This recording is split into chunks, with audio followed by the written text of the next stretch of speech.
mga kababayan.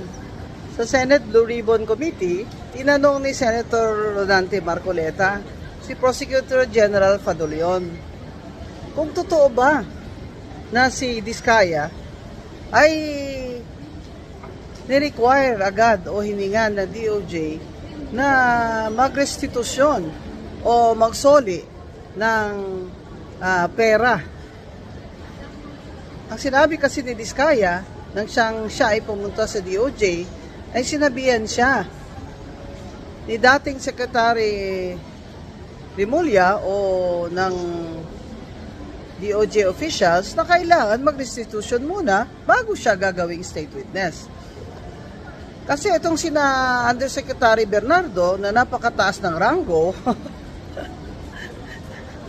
isang buhok na lang pagitan nila ni Bunuan ay ginawa pang state witness. Diyan sa kaso ng mga flood control, kasama na diyan si dating senador na Bong Revilla. State witness si Undersecretary Bernardo, ha? Believe ka naman kung sino. Ano ba deal dito?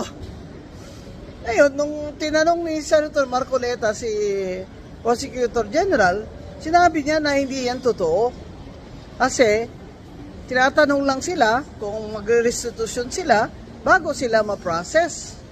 Sabi ni Marcoleta, paano nga naman sila ma-process kung ini-require nyo sila na magsoli muna sila ng pera?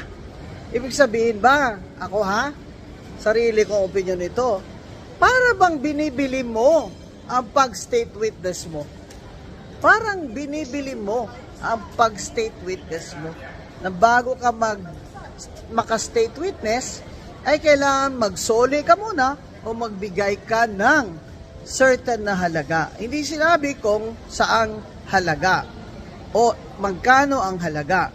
Pero tingnan nyo si Undersecretary Bernardo, ang sabi niya mag-restitution siya o soli ng 1 billion. Kaya pakinggan nyo yung mga tanong ni Senator Marcoleta dyan sa Senate Blue Ribbon Committee. Yes, Mr. Chair. Thank you. Sabi pa nga ng chairman natin, narinig ko kanina, Mr. Diskaya, kayo lahat na makipag-usap na kayo, baka sakaling mag-qualify kayo sa Witness Protection Program. Tama naman yun. Ang problema, Prosecutor Fadulion, ini-insist mo kasi yung restitution kaya tayo nagkakaroon ng problema. Will you still insist on that? Sir, we never mentioned that restitution is a condition. Paulit-ulit po namin sinasabi yon, Mr. Chair, na hindi po siya kondisyon para ang isang tao ay matanggap o makonsidera bilang isang witness under the Witness Protection Program. Tapos na tayo dyan. Kaya nga po, sinasagot ko po kayo na hindi ko po namin sinasabi.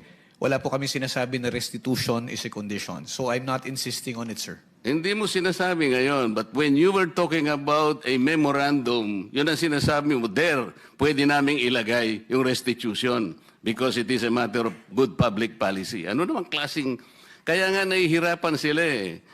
Yung Diskaya, to my mind, were the first to apply under the Witness Protection Program. Ang problema, ang sabi ng then Secretary of Justice, now Ombudsman, hindi naman basta-basta ganun.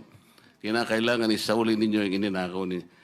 Ang problema po doon, kung wala namang korte pa pong nagsasabi kung talagang sila ay nagnakaw o nakapagnakaw, sino pong magkukwenta nun?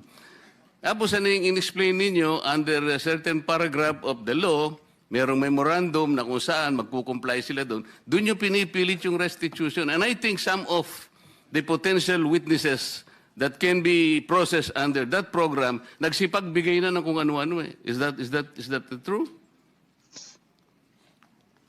Only those who have been admitted into the program actually returned or made the restitution, sir. Why did they do that? They did that because it was their own initiative, or you required them to do that? It was an agreement between the Department of Justice through the Secretary of Justice, sir, and the witness applicant po. That is the problem. The agreement is based not on the provision of the WPP.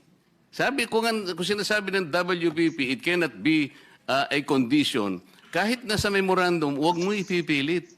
Hindi po pwede yun eh. Kaya sinabi ko sa iyo earlier, and I think I should tell it again to you, sabi nating mga abogado, The spring cannot rise higher than its source. The law itself is the source. Ang spring, yung memorandum mo, pinipilit mong ilagay sa memorandum yung restitution eh. O kaya merong ako nababalitaan, parang meron ng gustong umatras. Magkano ibibigay? At kanino ibibigay? Sino mag-a-account nun? Sino nagsabi nun na kung mangongolekta kayo sa DOJ? Di ba abuse of discretion yun, Mr. Padulyon? No, it is not, sir. What is it? It is not abuse of discretion. What The is it? parties, if I may be allowed to answer, Yes, sir. what is it? Yes, sir. If the parties both agree to the terms and conditions contained in the memorandum of But you agreement, there cannot is no impose an abuse. agreement. If you cannot impose an agreement which is not required by the law, especially if you will put restitution there, how can you do that? Mr. Chairman, sir, yung restitution po, yung memorandum of agreement is a product of an agreement between both the Secretary of Justice, representing the DOJ and the WPP, and the witness applicant. Wala pong abuse doon kung pareho po sila nagkasundo. Paulit-ulit na po namin sinasabi na ito tayo, naghahanap tayo, naghahabol tayo doon sa mga taong nangurakot, tapos itong mga tao na umamin at handang magsoli, ayaw nating tanggapin yung kanilang sinusoli. Ano ho ang nakikitang mali doon? Para po sa amin, para ho maibsan kahit papano yung sakit at pagdurusa ng ating mga kababayan na nakikita nila na napakalaking pera ang nawala. Ano ho ba yung maibalik natin yung kaunti? And remember, Mr. Chair, if I may... Do not preach to the choir. No, I'm not preaching, Sandali Mr. sandali lang. Ang pinag-uusapan natin, these people are supposed to be potential witnesses for the state. Kailangan tulungan natin ang Estado para ma-prosecute kung sino-sino ang dapat managot. Kaya nga natin sila ilalagdag. Mahirap ang gagawin nila. Malalagay sa alangin ang buhay nila. Kaya nga yung witness protection is for them. Sa title na title lang makikita mo, witness protection in interest para sa kanila yon. So yung memorandum of agreement, ay yun ay dahilan lamang para masiguro mo na sila'y makikipag-cooperate. Kasi kahit na sila'y na-approve under the Witness Protection Program, but they will not cooperate based on the memorandum, pwede mo siyang i-discharge eh. Alam mo, the court can still do that. At saka yung final approval ng witness, state witness, nasa court yun eh. Huwag mong kukunin yun eh. Kaso, isinasama ninyo yung restitution. That is the problem. And I will object to that. Palaging mali yun eh. E paano yung kay Diskaya? Pinipilit ninyo na mag-restitute. Sabi niya, ewan ko kung pinag-usapan ninyo. What did they tell you, Mr. Diskaya? Your Honor, kung magkano po ang i-restitute po muna namin. Oh, ano sabi nila? Magkano daw? Ako po, hindi ko po masabi kung magkano po. Kasi para sa akin po, parang kami po ang nanakawan. Parang ibig sabihin, parang modern day na pagnanakaw. Ibig sabihin, yung nakaw ba? Siya pa ang magbibigay ng pera dun sa ninakawan niya? Parang ganun po. Sabi niya kanina, it's a disagreement between the applicant and the DOJ. Did you agree that you will restitute any money to the DOJ? Wala po pang maibibigay po. At saka... Yun na nga, because wala kang maibigay, hindi kanya ipoprocess under the Witness Protection Program. Is that not correct? Hindi ko po alam, Your Honor, kung... Mr. Chair, paano to? Ito si Mr. Diskaya, he was the first, tsaka yung asawa niya who applied under the WPP.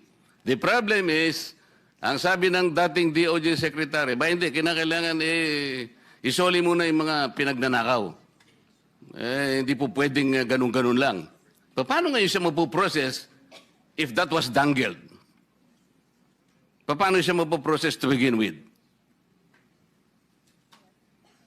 May I be allowed to respond now, Mr. Chair?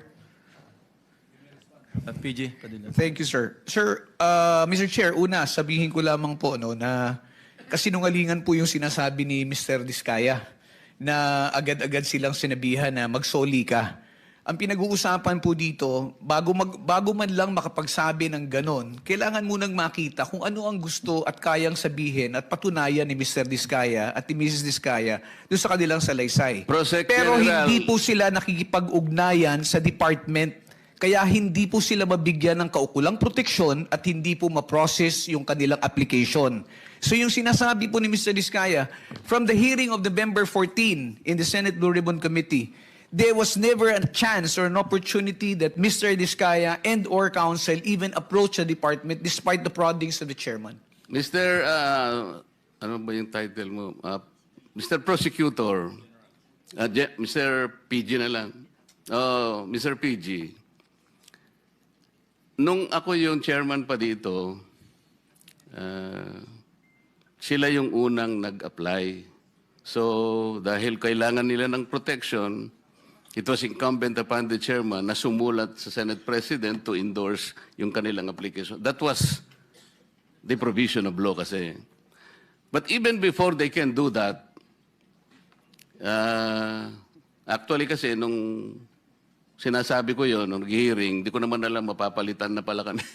Alam mo na yon, di ba? Yung araw din na yon, nag-press con na si Secretary of Justice. Narinig ko eh. Sabi niya, hindi po pwedeng ganon. I cannot apply. Hindi pwedeng basta-basta ganon na lang. And then the new Senate President based his judgment of not entertaining that application on the articulation of the Department of Justice. So, ang tinatanong ko nga sa inyo, hindi siya sinungaling. Ang mismong kayo ang nagbigay na ng condition kasi. Kaya sinasabi ko, if you insisted on the condition of restitution, how can Diskaya or any other persons similar to his situation even begin to apply under the WPP? If I may respond, Mr. Chair. If I may refresh the memory of the good senator, during the last hearing of November 14, 2025, that matter that you raised about the statement made by the former Secretary of Justice was already put on the side when you asked that question. And we already informed the chairman that if they wish to file their application, if they wish to be processed, they go to the Department of Justice. Binanggit po yan, nasa transcripts po yan na sinasabi niya, o sige, wala mo nang pag-uusapang restitution. But did they ever come to the department to coordinate with us? No, they did not. And let me just put it on record, sir, na hindi po ito question na kung sinong nauna na nagsalita. Hindi po ito question kung sino yung naunang nagbanggit ng napakaraming pangalan kung hindi rin naman nila kayang suportahan ng ebidensya at wala rin namang silang mabibigay na magpuprove o magpapatunay doon sa kanilang mga sinasabi. Yan po ang kailangan naming suriin. I am sorry, Mr. Chair, he did not refresh my memory. Pinupulyot mo yung memory ko eh. Hindi siya nagpunta rito na sabihin niya na, okay, pumunta ka sa DOJ, huwag na muna nating pag-usapan ng restitution. Walang ganon. Nagpunta nga siya rito dito si DOJ Secretary din eh. O sabi ko, Boying, okay na ba yun? Papupunta. Di wala nang ano ha? Wala nang restitution na. Basta papuntahin mo silang mag-asawa doon. Hindi ba nagpunta ka, Mr. Diskaya? Yung kinabukasan nung magkita kayo rito? Mr. Diskaya, you may respond, but unfortunately, your time is up. Your Honor, nung ano po, Your Honor, hindi po kami... yes po, Your Honor. Yeah, Sige. proceed. Kasi tapos na yung time ni Oh. Senator Marcoleta. Yes po, Your Honor. Opo. Hindi nga, Okay. ipaliwanag mo. Bali po, Your Honor, kasi po di pa po nagsalita po yung misis ko na Hindi nga, ganito, wala na akong time eh. Pinapunta ka niya ron, kasi nandito nag-uusap kayo eh. O, kayong dalawang mag-asawa, punta kayo ron ng alas 9. Pumunta kayo, sinabi ba niya wala nang restitution?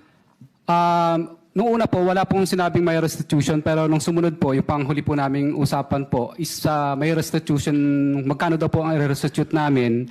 Tapos kakasuhan din po daw kami at hindi didiinan. Pero gusto ko po, Your Honor, na hindi na po muna magsalita ng dire-diretso kasi po yung huli po yung misis ko na nagsalita siya na hindi daw po kami kasama sa WPP. Yung natatandaan ko po yung huling hearing po dito ay nakulong po yung misis ko sa Davao. Samantalang meron naman pong nag-exist na project. Kaya natatakot po ako, Your Honor, na baka pag nagsalita na rin po ako, baka po sa susunod po ako naman po ang makulong. Kaya hindi na po ako magsasalita. Salamat po, Mr. Chair. Thank you. Mr. Chair, point of order before the next